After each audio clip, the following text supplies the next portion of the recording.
देखिए, किसी को खांसी वगैरह है तो दालचीनी का पट्टा लेके उसको थोड़ा कुचल देना और थोड़ी सौंठ उसको भी बारीक कुचल देना।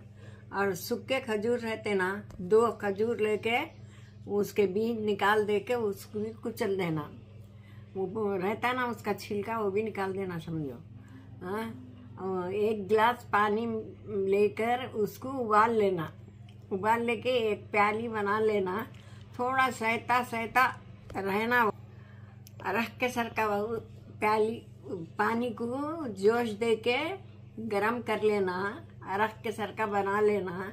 बना लेके एक प्याली तक हो जाने तक गरम करना उसको पानी को। 1 गिलास को 1 प्याली बना लेना।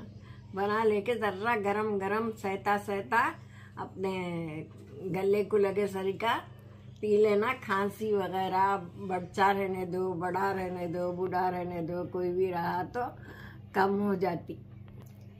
और एक नुस्खा ये है कि तुम्हारे घर में अगर कोई जानवर है दो, बकरी, भैंस, बिल्ली, बच्चे, छोटे बच्चे और बूढ़े आदमी, औरत, मर्द, कोई भी हो, बच्ची, बच्चा, कोई भी हो, अगर वो खाना बराबर नहीं खा रहे, रो रहे, कर रहे, जिद कर रहे, तो समझ लेना उनको नजर लगी। और क्या 41 बार कलौंजी के ऊपर आयतल कुर्सी पढ़ना।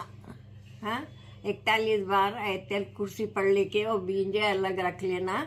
एक कपड़े में बांध के उसकी गीटी या गुदगुदी में बंधो। कैसी भी नजर रहने दो, कम हो जाएंगी इंशाल्लाह। ये नुस्खे हैं ना, इस्तेमाल करके देखिए आप। खांसी भी कम हो जाएंगी, नज़र भी कम हो जाएंगी। और क्या बोलते सुमा, इंशाल्लाह ये नुस्खे आपको फ़ायदेमंद रहेंगे। खुदा हाफिज़।